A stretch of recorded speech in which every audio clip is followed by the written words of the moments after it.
How long before the political ads start running again? I'm Charlie Sykes. Sunday Insight starts right now.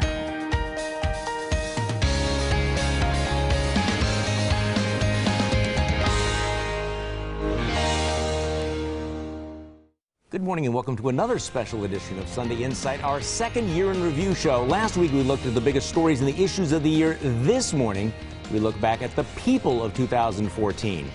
Aaron Rodgers puts up MVP numbers. Melvin Gordon rushes into the history books for the Badgers. Scott Walker gets a full 4-year term as governor. President Obama sees his party get walloped in the midterms and moves even further left. His poll numbers hit all-time lows.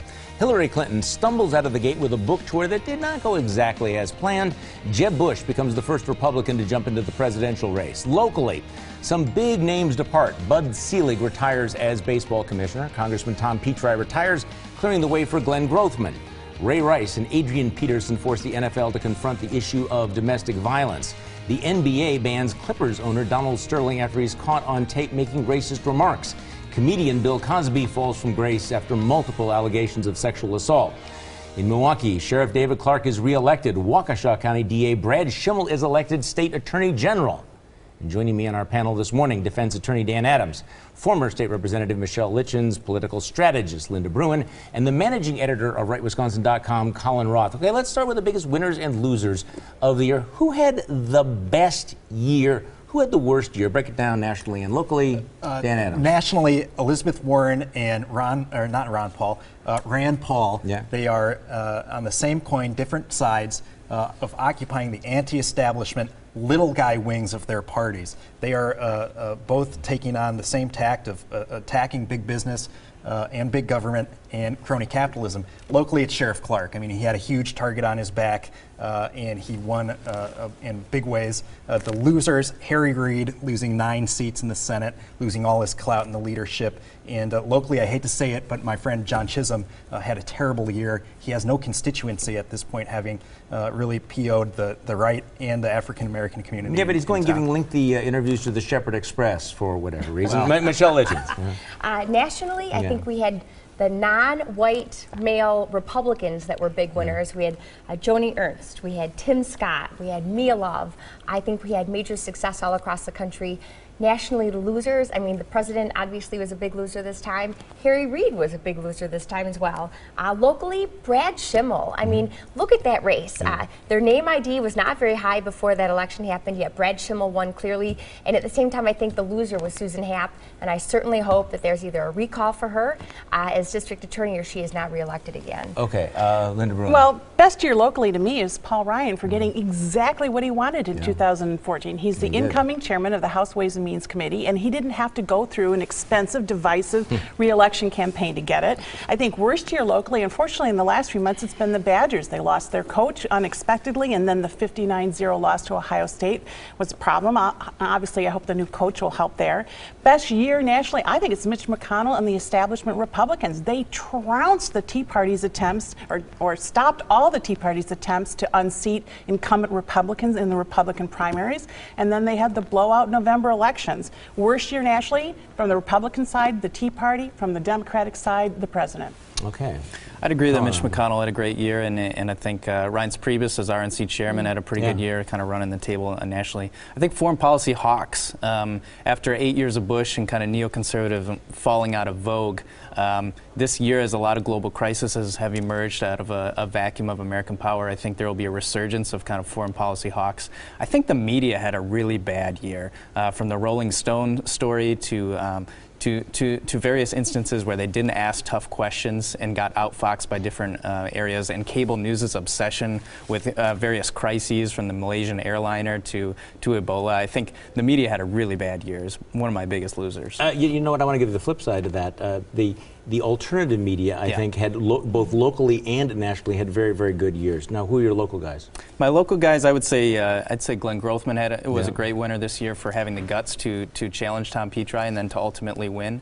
And then a local loser, I would say, would be Mike Tate. I mean, frankly, they just lost everywhere. And once again, after three times in a row of not being able to defeat Scott Walker, it's a rough spot for him. When you say who had the worst year of 2014, it's kind of hard to beat Jay Cutler. And I mean, you put Jay Cutler and Bill Cosby and Ray Rice in the same room, and it's like who had the worst year? I mean, obviously politically, this was a terrible year for Barack Obama. I mean, it started. This was the year he was going to turn things around, and basically he lost everything there was to lose. And he is, you know, when you're seeing the president right now with the unilateral declarations, the shift to the left, you're actually seeing somebody who basically is acting like he has nothing to lose yet. I mean, anymore. And so I suppose that can be a political advantage, but it is the result of a really, really bad year. In terms of local politics, I mean, who had a better year than Sheriff David Clark? At the beginning of the year, I would not have put $5 down that he was going to be able to survive that Democratic primary. And if you would have told me there was going to be this massive national campaign to defeat him, the odds would have been against him. He not only won that campaign, his profile continues to rise, and it is substantially higher now than it was before that. I mean, he is a big, big, big winner. And I guess I'm going to agree with Dan Adams in terms of who had the worst year locally. I mean, John Chisholm, you know, the John Doe investigation, he lost in state court, he lost in federal court. He has dragged his feet on Dontre Hamilton. You know, while he has been obsessed about going after political conservatives, you have still had an uptick in violence in this community. Questions about their approach to prosecuting gun crimes. And here's a guy that a few years ago was one of the most respected legal figures in this community. And as you point out, what is his constituency? And where's he go? How does he rehabilitate his image before his next election in 2016? I just don't see it. Other people think he's safe in the courthouse. I don't think so at all. Well, and the other question is, you know, when the state Supreme Court eventually gets around to ruling on the Joe and they shut it down, maybe they will be doing him a favor, because maybe then he can get back to doing his job as opposed to a really, really, really ill-advised obsession. Now, the rising stars of 2014 when Sunday Insight comes back.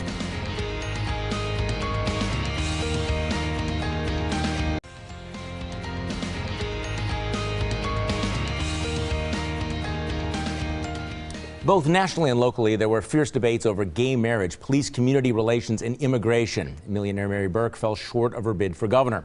Senator Ron Johnson gets a powerful new chairmanship in the new Republican-controlled Senate. Reince Priebus announces a bid for a third term as chairman of the Republican National Committee. Democrat Senate leader here in Wisconsin, Chris Larson, stepped down after his party loses ground in the state Senate. Former Assembly Majority Leader Bill Kramer was stripped of his position of Majority Leader after he was accused of sexual harassment. He was later charged and convicted of sexual assault. County Executive Chris Abele dumped at least $250,000 into his campaign to defeat Sheriff David Clark and failed. So, who were the rising stars of 2014 nationally and locally? Nationally, rising star is Mayor Bill de Blasio in New York. You know, he's the mayor of the Global Media Center there. He's got a huge $75 billion budget, and he's trying to govern a huge city from the left. So we'll see if that's actually, he's able to pull it off. If he is, that has good things for Elizabeth Warren and the left side of the party, not my side of the Democratic Party. Locally, there are two judges that are going to be pushed up the ladder into the appellate courts, Judge Rick Sankovitz and Judge Rebecca Bradley. I think by the time 2015 is done, they're going to have ascended, as we'll say. I'm just going to predict de Blasio is going to crash and burn. Michelle Litchens. Nationally, again, going with the non-male Republicans, we have Mia Love and Joni Ernst. I mean, I think we are going to see some exciting new energy coming from the Republican Party, perhaps not fighting as much with themselves to get things done in Congress because we have some new women that were elected to be leaders. That's also one of the more undercovered stories, the success of conservative women. 2014 really was the year of conservative women. I mean, this was a year not only where you saw the war on women fail, but the kind of women that you're talking about. And these are genuine stars of the future, I think, for the Republican Party. You're a rising star. Well, I think nationally in the Democratic Party, a rising star is Senator Elizabeth Warren. She's a charismatic former Harvard professor. She's been doing fundraising all over the country and drawing massive crowds, and I think she's helping to redefine the party. Now, she is more left, so whether or not that star will keep rising, I don't know. Locally, you've got to give the man his due. I think hands down, it's Governor Scott Walker. He's not only become a presidential contender, he's considered one of the most influential people in the Republican Party, and I think he was even on Time's list as one of the most influential people in the world. So I think that, you can't have a better year than he had ultimately. You know, it's interesting how often on this show and last week's show the name Elizabeth Warren came up versus the name Hillary Clinton. You know, I was wondering when the Clinton fatigue would kick in. It kicked in earlier this year. And I think that one of the interesting developments is I think it's overwhelmingly likely that Hillary Clinton's going to be the nominee. But you're right. Elizabeth Warren is the flavor of the day. She clearly has some excitement and some momentum behind her, and it's really hard for me to imagine people getting excited about Hillary Clinton. She's really got to be looking over her shoulder right now. Colin Roth. Yeah, I think 2 national rising stars are 2 local rising stars. That's Scott Walker and David Clark. I mean, you see their exposure a lot more. I'd also add a few of the senators elected this year. Tom Cotton of Arkansas, Joni Ernst of Iowa, and Cory Gardner of Colorado are, I think, very good candidates. I agree with all of those. I mean, I would think that the rising stars locally, they're local and national. I mean, Ron Johnson's going to be much more powerful. Paul Ryan, Dale Koenga in the state legislature. Okay, so who this year was MIA? Name a figure who was on the milk carton this year. Congressman Jim Sensenbrenner. Have we heard peep from him in 2014? I've heard peeps. Yeah. But nationally, he is the dean of the congressional delegation at this point. He should take a leadership role. Maybe he's content in being behind the scenes. Okay, Michelle Litchens. I want to know where Russ Feingold was during the Mary Burke campaign. How come he wasn't out there stumping for her? Where was he? Oh, where was Tammy Baldwin during the Mary Burke campaign?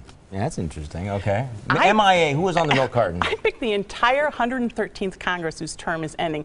They have been dubbed the worst do-nothing Congress since Harry Truman dubbed the Congress right after World War II and coined that phrase. They've passed the fewest bills in history, the fewest substantive bills in history, and they even failed to overhaul the tax code. It's not just immigration. It's basically all over the map. They didn't do a thing. Colin Roth, MIA. I'd quickly dispute the Sensenbrenner thing. He was the author of a USA Freedom Bill. That was the big NSA reform. My milk carton is actually kind of a broader thing. How about our national attention span? We lurch from crisis to crisis. There's a news story every 24 hours, and we can't seem to solve the crises that happened just 48 hours ago. Yeah, and it's almost like we can only focus on one thing at a time. Okay, I mean, I think the obvious candidate for the milk carton is Mayor Tom Barrett, who, with the exception of the trolley, is absent on virtually every single substantive issue. Where is he on education? Where is he on crime? Where is he really on the issue of jobs and inequality? Mayor Tom Barrett, has, for whatever reason, has latched onto the trolley, maybe to disguise the fact that he is MIA on everything else. Also MIA, the Milwaukee legislative delegation may be the least active, least influential Milwaukee delegation in a generation, maybe 2 generations. Okay, we will hand out Courage Awards when Sunday Insight continues.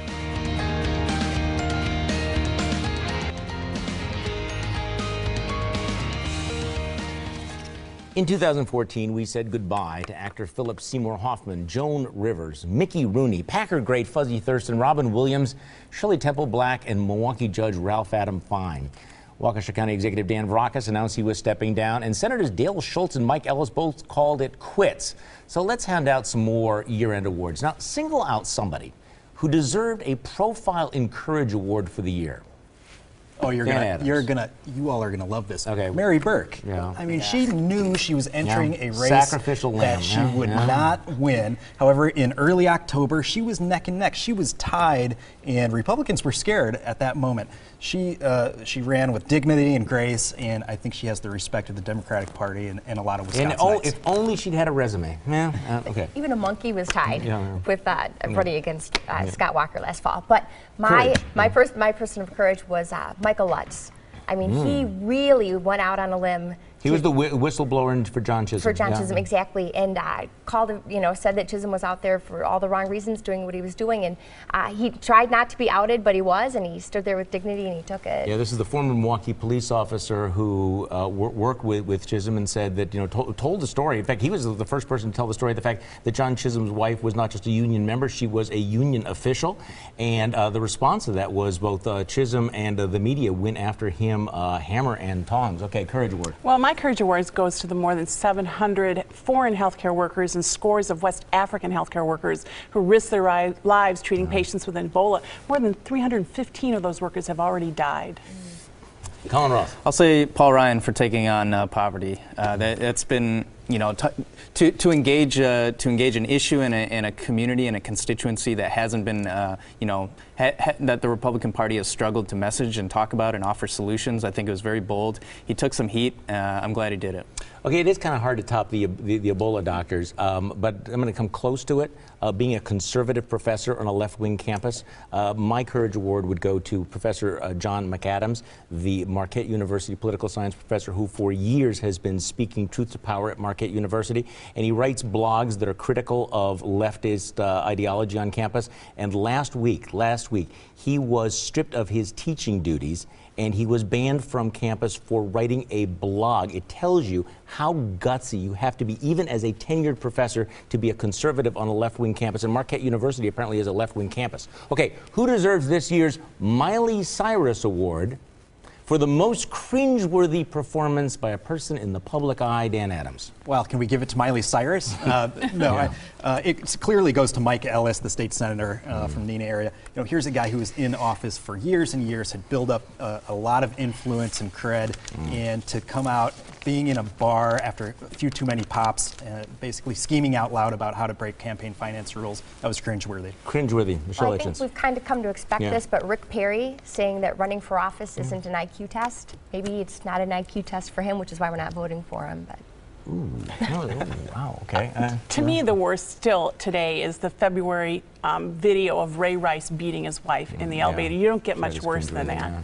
Okay, the entire Rolling Stone UVA rape story and how that fell apart, and just the lack of journalism, journalistic ethics, and just that whole debacle is cringeworthy. Well, you know, you mentioned this was a bad year for the media, and this was certainly a bad year for narrative impact journalism, because you have to ask yourself, how did Rolling Stone get that story so wrong? And it was because they didn't want to ask the tough questions, because they wanted to believe this. They set out to prove that there was this rape culture, and therefore they did not do even close to their due diligence. Well, I think locally the most cringeworthy performance, and this goes back to something that Michelle mentioned a little bit earlier, I think it is County Executive Chris Abele and his vendetta campaign against David Clark that included putting on his payroll, paying $10,000 to the disgraced Democratic hitman Graham Zielinski, who was in the process of putting out social media attacks on the African-American sheriff, some of the most racist attacks we've seen in a long time, baselessly, libelously, saying that Sheriff Clark was beating his wife. And the question is, why would Chris Abele put someone like this? Why would he validate someone like this? It was the ugliest part of politics that we have seen in a very, very long time. And the fact that Chris Abele associated himself with it and then blew more than $250,000, that's cringeworthy. Next on Sunday Insight, our panel picks the person of the year, but first, here's your morning news update.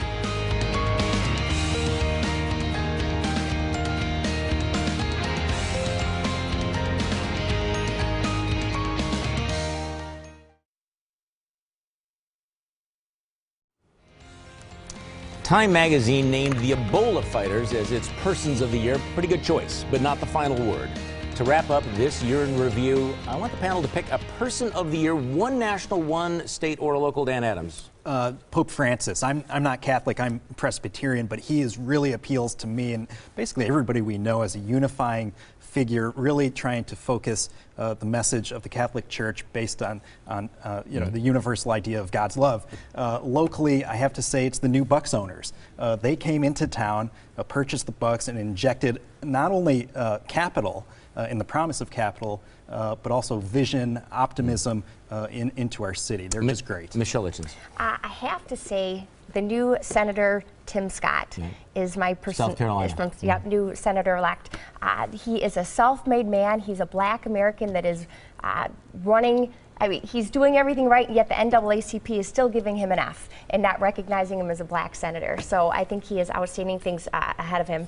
And locally, I'll say Speaker Robin Vos. I think he had an outstanding year this year. He went from 60 members to 63 members. He's held his House together. I think that they have a strong agenda set out for next year. Linda Bruin. Well, internationally, I also picked Pope Francis. I think his message of inclusion for the poor and the marginalized has inspired both Christians and non-Christians alike. I personally also like the fact that he's getting involved in societal issues. Locally, I'm going to pick someone you might not expect. I'm picking Milwaukee County Clerk Joe Zarneski. Joe took a vocal leadership role in both nationally and locally in issuing marriage licenses to gay couples before we knew exactly how that would play out. In addition to that, he became the county's new administrator for elections and took over the November elections and did well. Okay, Colin Roth. Jonathan Gruber. Nobody was more honest this year, and it was just the perfect embodiment of Obama-style liberalism. Locally, Aaron Rodgers.